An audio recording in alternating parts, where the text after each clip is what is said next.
கர்த்தர் நல்லவர். இந்த நாளும் கர்த்தருடைய வார்த்தையை நம்முடைய இருதயத்தை பதித்து கொள்ள வசனத்துக்கு நேராக நம் இருதயத்தை திருப்புவோம். எடுத்தவர்கள் வாசிக்கலாம். அப்போஸ்தலர் 1ஆம் அதிகாரம் 10ஆம் வசனம் 11ஆம் வசனம்.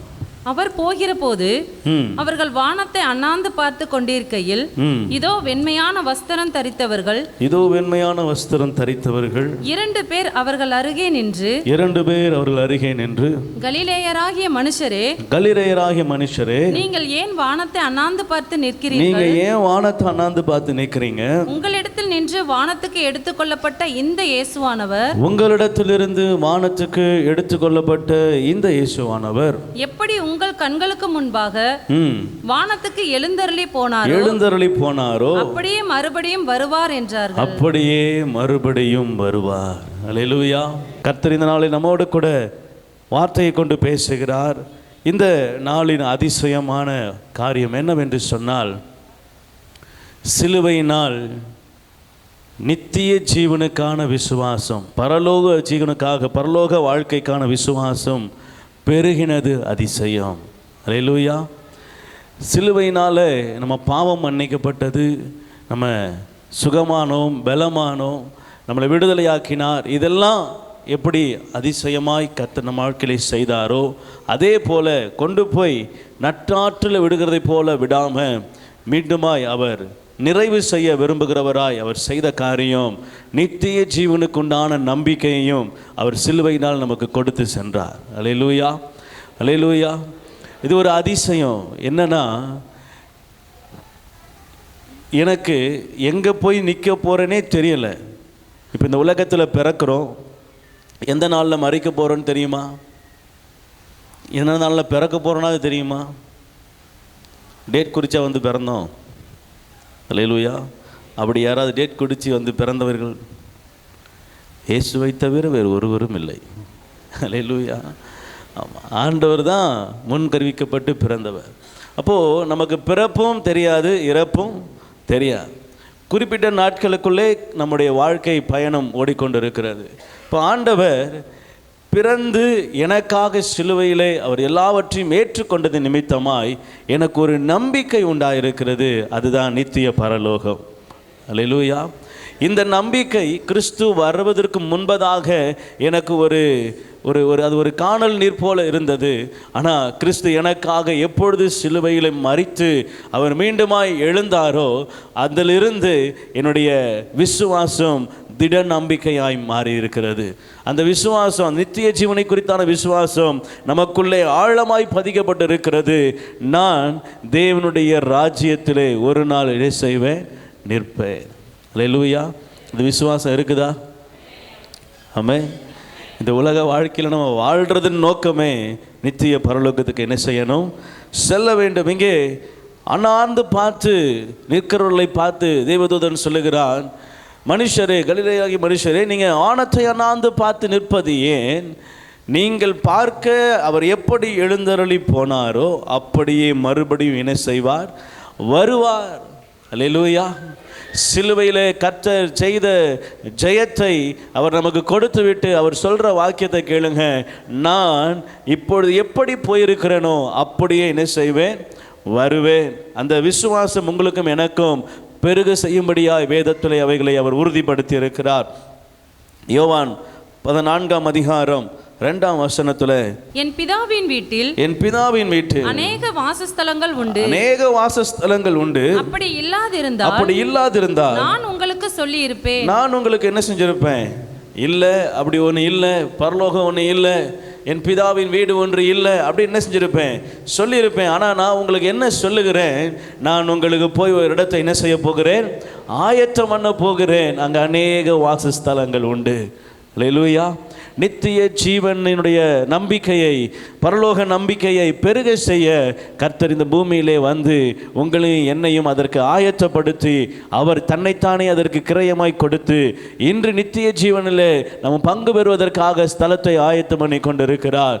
ஒரு நாள் வரும், அன்று நாம் எல்லாரும் பரலோகத்தில் அவர் நமக்காக ஆயத்தம் பண்ணின வீட்டில் என்ன செய்வோம்? தரித்திருப்போம். அல்லேலூயா. பரலோக நம்பிக்கை எத்தனை பேருக்கு இருக்குது? ஆமென். ஆமாம், நம்ம ஜீவிக்கிறது எங்கே போகிறதுக்கு தான்? ஆமென். ஆமாம், காய்கறி வாங்குறது எதுக்கு தான்? காய்கறி இது எப்படி இருக்கிறது, இதை பார்த்து கொண்டே இருக்க வேண்டும். இது அழகாக இருக்கிறது. முருங்கைக்காய் இது நீட்டாக இருக்கிறது. வெண்டைக்காய் எப்படி வளைந்திருக்கிறது. கத்திரிக்காய் ரவுண்டாக இருக்கிறது. எப்படி இது குட்டையாக இருக்கிறது. எப்படி இது இவ்வளவு நிறத்தை உடையதாக இருக்கிறது. இதை நாம் ஆராய வேண்டும். அதுக்காக வாங்குறீங்க? அல்லேலூயா. அதுக்கு தானே வாங்குகிறோம். சமைக்கிறது தானே வாங்குகிறோம்.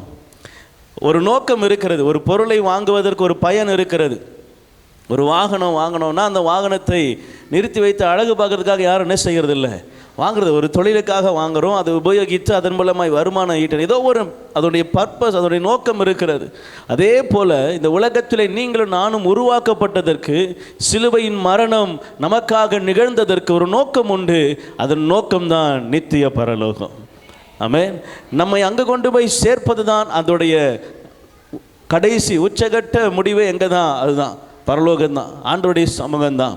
நம்மளை கரை துறை அற்றவர்களாய் கர்த்தருடைய சமூகத்திலே நிறுத்தும்படியாய் அவர் தன்னுடைய இரத்தத்தை நமக்காக சிந்தினார். அல்லேலூயா, அல்லேலூயா. எப்படி போனாரோ அப்படியே வருவார். அல்லேலூயா. கொஞ்சம் வித்தியாசம், அதில் ராஜாதி ராஜாவாய் வருவார். ஆமென். போகும்பொழுதும் அவர் ராஜாதி ராஜாவாக தான் போனார். உயிர்த்தெழுந்த மகிமையோடு தான் போனார். ஜெயித்தெழுந்தவராக தான் போனார். வரும் பொழுதும் ஜெயித்தெழுந்தவராகவே என்ன செய்வார்? வருவார். அல்லேலூயா.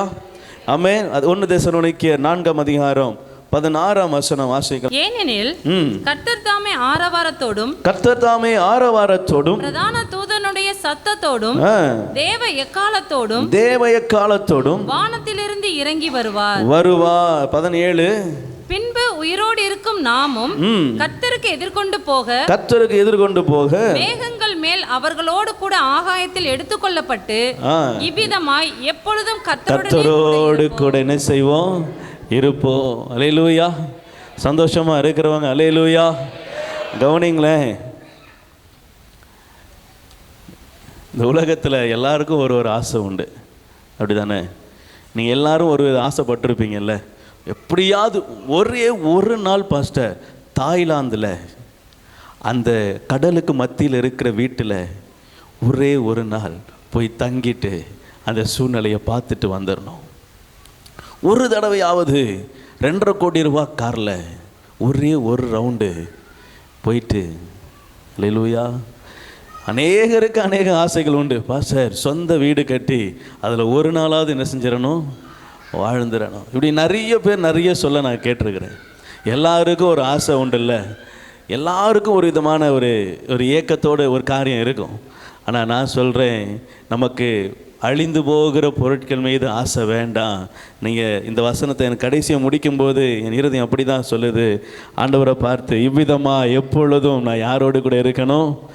இந்த உலகத்தில் எவ்வளவு பாடுபட்டாலும் பரவாயில்ல பாஸ்டர், எவ்வளவு நான் நெருக்கப்பட்டாலும் பரவாயில்ல, எவ்வளவு கஷ்டப்பட்டாலும் பரவாயில்ல, ஆனால் அந்த பரலோக ராஜ்யத்தில் கர்த்தருடைய சமூகத்தில் நான் என்னுடைய காலங்களில் ஆண்டவரை தரிசித்து அவர் சமூகத்தை அவர் பாதத்தில் அமர்ந்திருந்தா எனக்கு போதும் அப்படின்னு சொல்லுகிற இறுதி நமக்கு இருக்குமானால் நாம் கிறிஸ்துவுக்குள்ளே அதிகமாய் வேறொன்று இருக்கிறோன்னு அர்த்தம். அல்லேலூயா, அல்லேலூயா. ஆமாம். ஏனெனில் கர்த்தர் தாமே ஆரவாரத்தோடும் பிரதான தூதனுடைய சத்தத்தோடு என்ன செய்வாராம்? தேவ காலத்தோடும் வானத்திலிருந்து. ஆமாம். அப்பொழுது முதலாவது மரித்தவங்களாம் எழுந்து என்ன செஞ்சிருவாங்க? போயிடுவாங்க. பின்பு உயிரோடு இருக்கும் நாமும் கர்த்தருக்கு என்ன செய்வோமா? எதிர்கொண்டு போவோமா? ஒரு பாட்டு இருக்கு தெரியுமா? சின்னஞ்சிட்டு குருவியே, சின்னஞ்சிட்டு குருவியே, உன்னை அழகாக படைச்சது யாரு? அங்கும் இங்கும் பறந்துக்கிட்டு ஆனந்தமாக பாடுறே, உன்னை அழகாக படைச்சது யாரு? உடனே ஐயோ ஐயோ இது தெரியாதா அப்படின்னு அந்த குருவி பாடும். உடனே அவர் பாடுவார், சின்னஞ்சிட்டு குருவியே, சின்னஞ்சிட்டு குருவியே, உன் சிறகை எனக்கு தந்திடுவாயா? உன்னை போல பாடிக்கிட்டு ஆனந்தமாக பறப்பதற்கு ஒரு உதவி எனக்கு செய்திடுவாயா? உடனே அது சொல்லும், அறிவு கெட்ட முட்டாள் மனுஷனே, என்னையை பார்த்து பொறாமப்படுறியே, என்னையை விட உன்னைய தான் ஆண்டவர் அதிகமாக என்ன செய்கிறாரு? நேசிக்கிறார். நீ என்ன மாதிரி பறக்கலைனாலும் நீ என்னை விட விசேஷமானவன் அப்படின்னு என்ன செய்கிறாரு? அந்த பாடலில் சொல்லப்பட்டிருக்கும். அல்லேலூயா. ஆனால் இப்போ ஆண்டவர் சொல்கிறாரு, நீங்கள் எதிர்கொண்டு போக பறப்பீங்க. அல்லேலூயா. ஆமாம், அவன் சொல்கிறான், உன்னை மாதிரி இந்த உலகத்தில் அங்கங்கே பறந்து பறந்து என்ன செஞ்சிருவேன், போயிட்டு வருவேன், உன் சிறகு எனக்கு தருவாயா அப்படின்னு கேட்குறான். ஆண்டவர் சொல்கிறாரு, இதே என் கூட இருக்கிறதுக்கு உன்னை பறக்க வச்சு தான் என்ன செய்ய போகிறேன், கூட்டு போக போகிறேன். தேவதூதர்களை போல உங்களை ரெக்கைகளை கொண்டு என்ன செய்வேன், பறக்க வைப்பேன். அல்லேலூயா. நம்ம பறந்து எதிர்கொண்டு அவரை நோக்கி அவரை என்ன செய்வோமா, தரிசிக்க எதிர்கொண்டு போவோமா, வானத்திலே அவரை எதிர்கொள்ளுவோம். பின்பு உயிரோடு இருக்கிற நம்ம அவருக்கு எதிர்கொண்டு போக ஆகாயத்தில் என்ன செய்வோம், எடுத்துக்கொள்ளப்படுவோம். இவ்விதமாய் எப்பொழுதும் கர்த்தருடனே கூட இருப்பேன். அல்லேலூயா, அல்லேலூயா. இந்த விசுவாசம் பெருகினது, இந்த நம்பிக்கை பெருகினது சிலுவையின் இரத்தத்தினால். அவள் சிலுவையில் எனக்காக எல்லாவற்றையும் செய்து முடித்து இந்த பரலோக விசுவாசத்தை, இந்த அசைக்க முடியாத நம்பிக்கையை, இந்த உலகத்தில் யார் என்ன காரியத்தை செய்தாலும் வசனம் சொல்லுது, ஆத்துமாவை அழிக்க வல்லவருக்கே என்ன செய்யுங்க, பயப்படுங்க. சரீரத்தை அழிக்க வல்லவர்களுக்கு அல்ல. அவர்களால் சரீரத்தை மட்டும்தான் அழிக்க முடியும். ஆனால் என் ஆத்துமா, அது கர்த்தர் கொடுத்த தீபம், அது கர்த்தர் எனக்கு கொடுத்த பொக்கிஷம். அதை நான் பாதுகாத்து கொள்ளும் பொழுது நித்திய ஆகாயத்திலே கர்த்தரோடு கூட அவருடைய கிரீடத்தை சூடப்பட்டவனாய் கர்த்தர் சமூகத்திலே நான் காணப்படுவேன். அல்லேலூயா. ஆமாம், எப்படி போனாரோ அப்படியே வருவார். அது மட்டும் அல்ல, ராஜாதி ராஜாவாய் வருவார். அது மட்டும் அல்ல, மத்திய ஆகாயத்தில் நானும் அவரோடு கூட இருப்பேன். இந்த விசுவாசம், இந்த நம்பிக்கை பெருகினது சிலுவையினால். இன்னொரு வசனத்தை வாசிக்கலாம். வெளிப்படுத்தல் 1ஆம் அதிகாரம் 3ஆம் வசனம். இந்த தீர்க்க தரிசன வசனங்களை வாசிக்கிறவனும் கேட்கிறவனும் இதில் எழுதி இருக்கிறவைகளை கைக்கொள்ளுகிறவர்களும் பாக்கியவான்கள். காலம் சமீபமா இருக்கிறது. அல்லேலூயா. கவனிங்க, இன்னைக்கு வந்திருக்கிற நீங்கள் பாக்கியவான்கள். இன்னைக்கு இந்த வார்த்தையை கேட்கிற நீங்கள் பாக்கியவான்கள். உங்களுக்கு ஆண்டவர் ஒரு வார்த்தை எக்ஸ்ட்ரா சொல்றாரு, காலம் சமீபமாய் இருக்கிறது. 6ஆம் வசனத்துல, நம்மிடத்தில் அன்பு கூர்ந்து தமது இரத்தத்தினாலே நம்முடைய பாவங்களார நம்மை கழுவி நம்முடைய பிதாவாகிய தேவனுக்கு முன்பாக நம்மை ராஜாக்களும் ஆசாரியர்களும் ஆக்கின அவருக்கு மகிமையும் வல்லமையும் என்றென்றைக்கும் உண்டாயிருப்பதாக. அல்லேலூயா. நம்ம என்ன செய்யணுமா, ஆண்டவருடைய பிரசன்னத்துக்கு வந்திருக்கிற நீங்களும் நானும், தேவனுடைய சமூகத்துக்கு வந்திருக்கிற நீங்களும் நானும், தேவனுடைய இரத்தத்தினாலே கழுவப்பட்ட நீங்களும் நானும், பரலோக விசுவாசத்தில் உறுதியாக இருக்கும்படியாய் தெரிந்து கொள்ளப்பட்ட நீங்களும் நானும் என்ன செய்யணுமா, அவருக்கு மகிமையையும் அவருக்கு வல்லமையையும் என்ன செய்யணும், செலுத்தணும். அவருக்கு கனத்தை செலுத்தணும். ஏன் அவருக்கு அதை செலுத்தணும்? அவர் சொல்றாரு, நம்மிடத்தில் அன்பு கூர்ந்து இரத்தத்தினால் நம்முடைய பாவங்களை எல்லாம் கழுவி பிதாவுக்கு முன்பதாக நம்மை ராஜாக்களும் ஆசாரியர்களுமா என்ன செஞ்சிருக்கிறார், மாற்றிருக்கிறார். ஆமென் சொல்லுங்களேன். நீங்கள் ராஜாக்களா, நீங்கள் ஆசாரியர்களா? பக்கத்தில் பார்த்து சொல்லுங்கள், நீங்கள் ராஜாக்கள், நீங்கள் ஆசாரியர்கள், நீங்கள் தெரிந்து கொள்ளப்பட்டவர்கள், நீங்கள் ஆசீர்வதிக்கப்பட்டவர்கள், நீங்கள் விசுவாசிக்கும்படியாய் அழைக்கப்பட்டவர்கள். உறுதியாயிருங்க. அல்லேலூயா, அல்லேலூயா. உங்களிடத்தில் அவர் அன்பு கூர்ந்தாராம். ஆமென், அல்லேலூயா. நீங்கள் வசனத்தை ஒவ்வொரு வரியாக ஒவ்வொரு வார்த்தையாக நீங்கள் பிரித்து படித்தீங்கன்னா உங்களுக்குள்ளே அந்த வசனம் கிரியை செய்கிறத நீங்கள் உணர முடியும். அவர் என்னிடத்தில், நம்மிடத்தில் போட்டிருக்கார், என்னிடத்தில் அன்பு கூர்ந்து தமது இரத்தத்தினாலே நம்முடைய பாவங்கள் நம்மை என்ன செய்தாரா, கழுவி நம்முடைய பிதாவாகிய தேவனுக்கு முன்பாக என்னை ராஜாக்களாகவும் என்ன ஆசாரியருமா என்ன செஞ்சிருக்கிறார். ஆமாம், அவருக்கு மகிமையும் வல்லமையும் என்றென்றைக்கும். ஆமென், அல்லேலூயா. ஆமாம், நம்ம மகிமையை செலுத்தணும். யாருக்கு செலுத்தணும்? சிலுவையில் என்னை மீட்டவருக்கு செலுத்தணும். சிலுவையினாலே என்னை மீட்டு என்னை ராஜாக்களாய் மாற்றியிருக்கிறார். சிலுவையிலேருந்து என்னை மீட்டு மீண்டும் அடிமையாக என்ன செய்யலை, வைக்கலை. நான் மீண்டும் அடிமைத்தனத்துக்குள்ளாக போகலை. என்னை ஒரு ராஜாவாய் ஆசாரியனாய் அவருடைய பிள்ளையாய் கர்த்தர் என்னை மாற்றியிருக்கிறார். அதே அதிகாரம் 1ஆம் அதிகாரம் 18வது வசனத்தில், மரித்தேன் ஆனாலும் இதோ சதா காலங்களிலும் உயிரோடு கூட இருக்கிறேன். ஆமென். நான் மரணத்திற்கும் பாதாளத்திற்கும் உரிய திறவுகோலை உடையவராய் இருக்கிறேன். அல்லேலூயா. கரங்களை உயர்த்தி ஒரு ஆமேன்னு சொல்லுவோமா? ஒரு அல்லேலூயா. ஆமே. அங்க வார்த்தை அழகா சொல்லுது பாருங்க, மரித்தே ஆனாலும் சும்மா ஒரு காலம், 2 காலம், 3ஆம் கட்டம், 4ஆம் கட்டம் அல்ல, சதா காலம். எத்தனை காலம் இருக்குதோ அத்தனை காலத்தையும் சேர்த்து சதா காலமும் அவர் உயிரோடு கூட இருக்கிறார். ஆமென். வசனம் அப்படியே சொல்லி முடிக்குது பாருங்களேன். உயிரோடு இருக்கிறேன்னு சொன்ன உடனே அங்கே வார்த்தையில் அங்கே யோவான் சொல்கிறார், ஆமென், அவர் உயிரோடு கூட இருக்கிறார். ஆமென். என் மீட்பர் உயிரோடுண்டு, ஓஹோ என் மீட்பர் உயிரோடுண்டு, உயிரோடுண்டு, உயிரோடுண்டு, உயிரோடுண்டு, இயேசு உயிரோடுண்டு, உயிரோடுண்டு, உயிரோடுண்டு, உயிரோடுண்டு, இயேசு உயிரோடுண்டு, என் மீட்பர் உயிரோடுண்டு, என் மீட்பர் உயிரோடுண்டு. அல்லேலூயா. அவர் உயிரோடு கூட இருக்கிறார். மரித்தேன், சதா காலங்களிலும் உயிரோடு கூட இருக்கிறேன். அவர் மரணத்திற்கும் பாதாளத்திற்கும் திறவுகோல் என்ன செஞ்சிருக்கிறாரா? உடையவரா இருக்கிறார். என் தேவன் வல்லமையில் பெரியவர், அவர் பராக்கிரமங்கள் நிறைந்தவர், அவர் அற்புதத்தை செய்கிறவர், அவர் எல்லாவற்றையும் அரசாளுகிற ஆளுகை செய்கிற தேவன். ஆமென். வெளிப்படுத்தல் 22ஆம் அதிகாரம் 7ஆம் வசனம் வாசிக்கலாம். இதோ சீக்கிரமாய் வருகிறேன், இதோ சீக்கிரமாய் வருகிறேன். இந்த புஸ்தகத்தில் உள்ள தீர்க்க தரிசன வசனங்களை கைக்கொள்கிறவன் பாக்கியவான் என்றார். அல்லேலூயா. கவனிங்க, இது நம்ம கேட்கிறோம், இதை வாசிக்கிறோம், இதெல்லாம் சரிதான். நம்ம அடுத்து ஒரு காரியம் செய்யணும். இதை கை கொள்ள வேண்டும். வேத வார்த்தையின்படி நம்ம நடக்க ஒப்பு கொடுக்க வேண்டும். கர்த்தர் கொடுத்திருக்கிற கட்டளைகளை நிறைவேற்ற வேண்டும். உன்னை நேசிப்பது போல் பிறனையும் நேசிப்பாயாக அப்படின்னு நீங்கள் அந்த ஒரு கட்டளையை கடைபிடிச்சாலே கிட்டத்தட்ட மேக்சிமம் இருக்கிற நியாய பிரமாணங்களை, கட்டளைகளை, கர்த்தருடைய கற்பனைகளை நிறைவேற்றுவதற்கு சமம் அப்படின்னு என்ன செய்யப்பட்டிருக்கிறது? பிரதான கட்டளையாய் அது கொடுக்கப்பட்டு இருக்கிறது. ஆண்டவர் சொல்கிறாரு, கற்பனைகளை, கட்டளைகளை கேட்கிறவன், வாசிக்கிறவன் அதோடு நிறுத்தாமல் அதை என்ன செய்யணுமா? கை கொள்ளணுமா?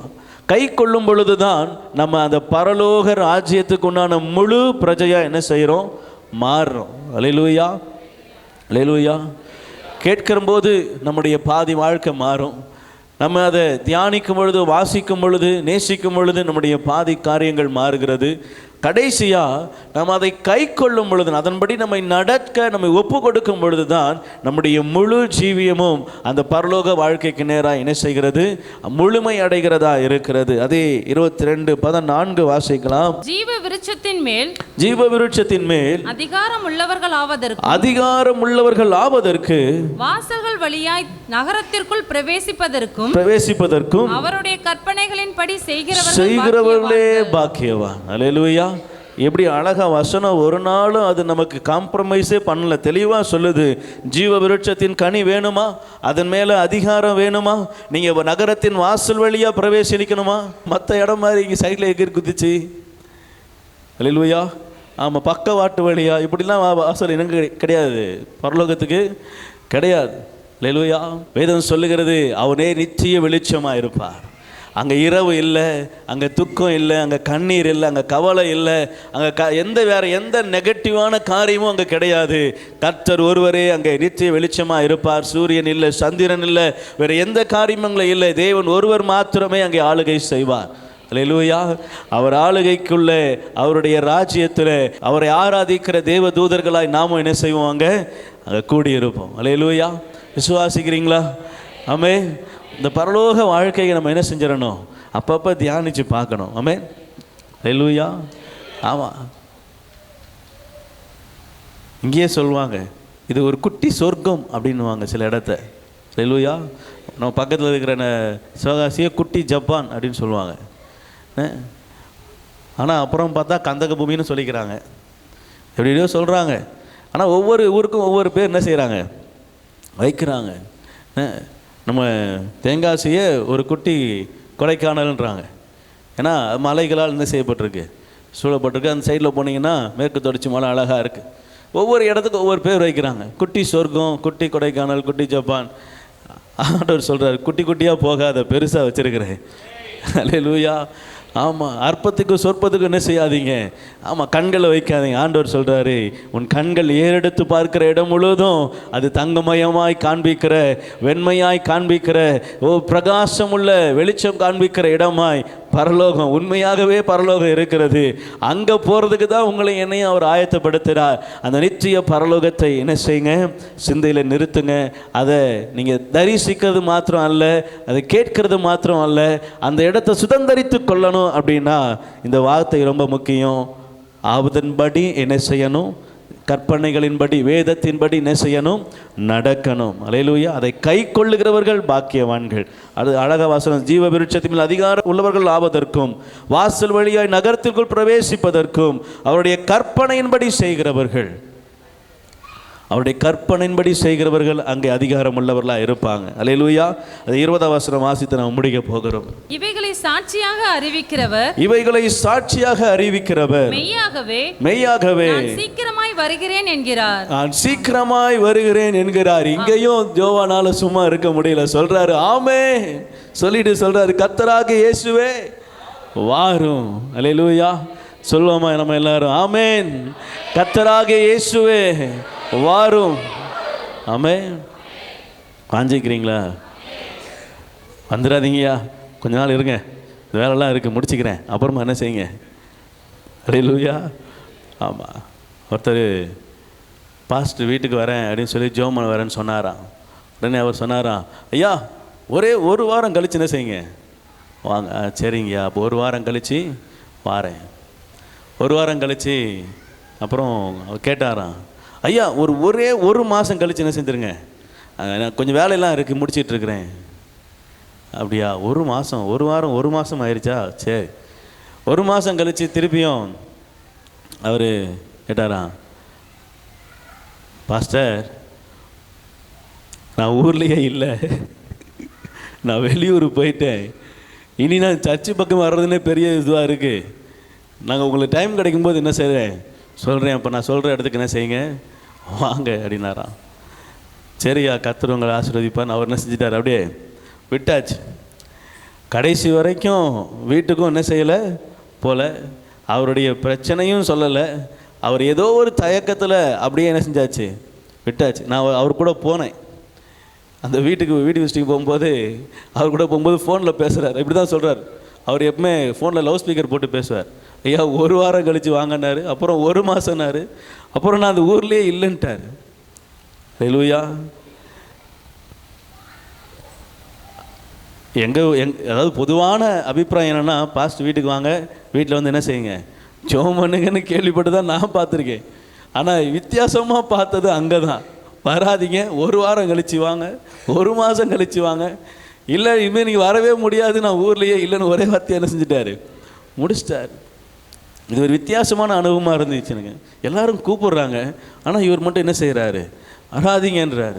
எதற்காக சொன்னாருன்னு இப்போ வரைக்கும் எனக்கு தெரியாது, ஆனால் வராதிங்கன்றார். அல்லேலூயா.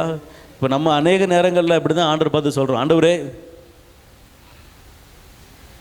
நிறைய வேலை இருக்குது, கொஞ்சம் பொறுமையாக என்ன செய்யுங்க, இருந்து அமர டீ காப்பிலாம் சாப்பிட்டு பொறுமையாக வாங்க, நான் என்ன செய்கிறேன், வேலையெல்லாம் என்ன செய்கிறேன் முடிச்சுக்கிட்டு அப்புறமா என்ன செய்வோம், ஆமாம் அவங்கள பார்ப்போம். சில நேரங்கள் அப்படி தான் நம்மளுடைய நடைமுறைகள் இருக்கிறது. ஆனால் யோவான் ஸ்நானகன் சொல்கிறாரு, ஆமென் கர்த்தராகிய இயேசுவே வாரும் வாரும் வாரும். கர்த்தர் நல்லவர். ஆண்டவருடைய பிரசன்னத்தை, அவனுடைய மகிமையை வாஞ்சிப்பது ரொம்ப அவசியம். அவருடைய அந்த பரலோக வாழ்க்கையை அப்பப்போ என்ன செய்யுங்க, தியானித்து பாருங்கள். இதெல்லாம் எங்கே இருந்து ஆரம்பிக்குதுன்னா, சிலுவை மரணத்திலிருந்து. அவர் எனக்காக மரித்து எனக்காக உயிர்த்து அவர் அங்கே சீஷரிடத்தில் சொல்லும்போது இந்த வார்த்தைகளெல்லாம் சொல்கிறாரு, நான் உங்களுக்காக ஒரு இடத்தை ஆயத்தம் பண்ண போகிறேன், நான் உங்களுக்கு கட்டளையிட்டதெல்லாம் என்ன செய்யுங்க, செய்து முடிங்க, இதெல்லாம் உங்களுக்கு கொடுக்கப்பட்டிருக்கிறது, இதன்படி இது கை கொண்டு இதன்படி நடக்கிறவன் பாக்கியவான். அவங்க தான் அந்த பரலோக ராஜ்யத்தை என்ன செய்ய முடியும், சுதந்தரிக்க முடியும். அல்லேலூயா. வாசித்த வண்ணமாய் இங்கே வந்த நீங்கள் பாக்கியவான்கள், இதை கேட்ட நீங்கள் பாக்கியவான்கள். இன்னும் ஒரு காரியத்தை நீங்கள் செய்யணும், இதை கை கொண்டு என்ன செய்யணும், நடக்கணும். நடக்கும் பொழுது ஆண்டவர் உங்களை பார்த்து சொல்லுவார், நீங்கள் என்னுடைய ராஜ்யத்துக்கு தகுதியானவர்கள். அல்லேலூயா. ஆமாம், சிலுவையினால் பரலோக விசுவாசம் நமக்குள்ளே பெருக செய்தது சிலுவையினால் நடந்த அதிசயம். ஆமென். இந்த அதிசயம் உங்கள் வாழ்க்கையில் நிறைவேற உங்கள் இருதயம் ஆண்டவருக்குள்ளே ஒருமனப்பட்டு ஆண்டவரை சார்ந்திருப்பதாக கர்த்தர் உங்களை ஆசீர்வதிப்பாராக. ஆமென்.